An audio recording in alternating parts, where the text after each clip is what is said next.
Alright guys, so here what I've decided to do is put together a deck guide for the movement deck that you've all seen me been uploading a lot of lately, using these kind of main cards here: Dragon's Dream, Geralt with the Erden, Surrender, and Crushing Trap to basically win the games.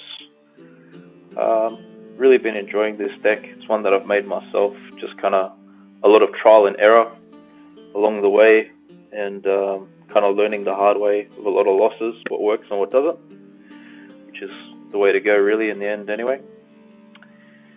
So the way I would recommend to play this deck best, obviously you want to save Dragon's Dream, Geralt for the ends, and these other two row affecting cards, if you like to call them that, because they cause damage to the row. It's best to save those towards the end. Obviously that's the main strategy of this deck.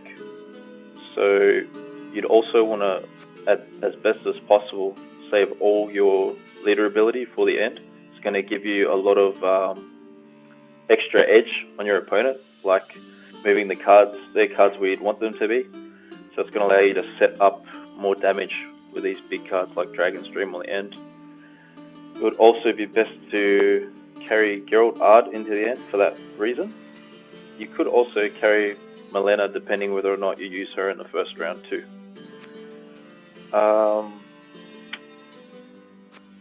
Olgierd and our dragon card here is also very good for the end, because as you know, this deck is kind of low on the value of the units with their power, if you'd want to put it that way, because we have a lot of units here with 2 points, 3 points, 4 points. That's the majority of our deck. So basically the reason these two cards are put in this deck and best kept for the end is because they help give us some value, help us keep our points up towards the end. So obviously this card here's got an immunity, so it can't be touched at all. The only thing that could damage that is if your opponent plays some kind of a row affecting card themselves, so like a Crushing Trap back on us, or Frost or something like that.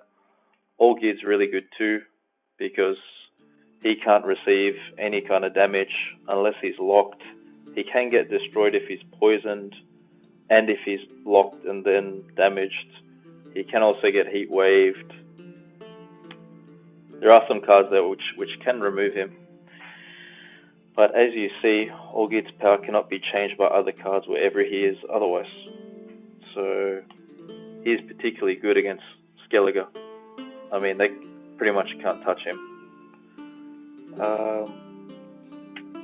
Obviously, for some reason you don't carry these two into the end.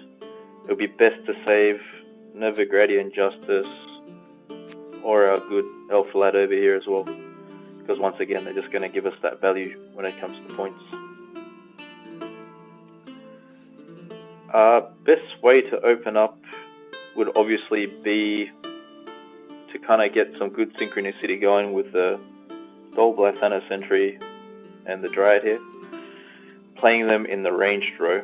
So you'd want to play him in the ranged row with the Dryad, because they're going to keep boosting each other.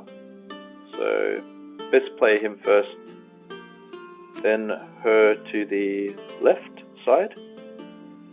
Every allied turn on turner move to the rightmost spot. Yeah, that's right.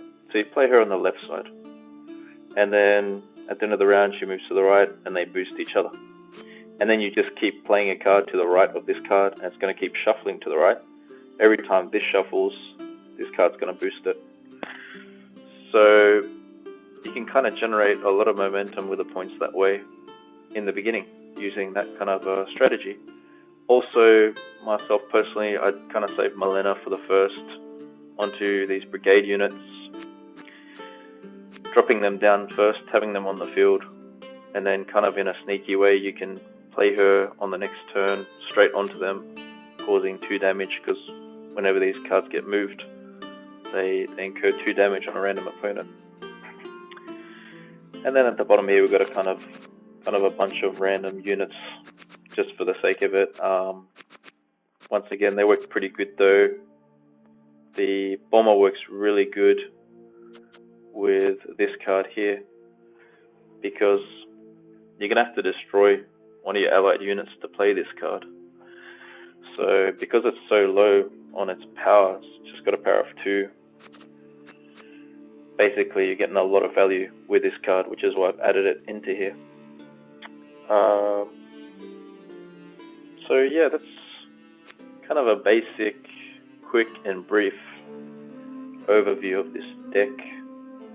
Another thing to note is, if you're going to be going up against a deck like Scoia'tael, which doesn't use much boosting, obviously Guerilla here is not really going to be much use. So you want to use your common sense and kind of just omit him out of your draw. He's not really going to help you at all. So in that case, if you're versing Scoia'tael, I'd recommend to kind of take each one of your row cards in there. So the Crushing Trap here, Surrender, and then Dragon Stream, all together to the end. Make sure that when you play Dragon Stream, you play it when you see that your opponent only has 3 cards left. So when it's 3 of 10, you want to play this, because obviously if you play it too late, it's not going to activate. So if you play it on when they've got 2 cards left, 1 card left, I mean, it's just going to finish the game unactivated, so you're losing the value there. I've done that a heap of times. Really annoying when you don't know how to play the deck so well, and you're kind of focusing on setting up all these other things. You can easily miss it, and it can kind of screw up your whole strategy.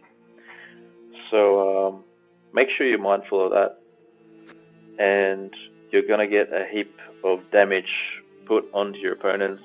And most decks I see out there do not play like this.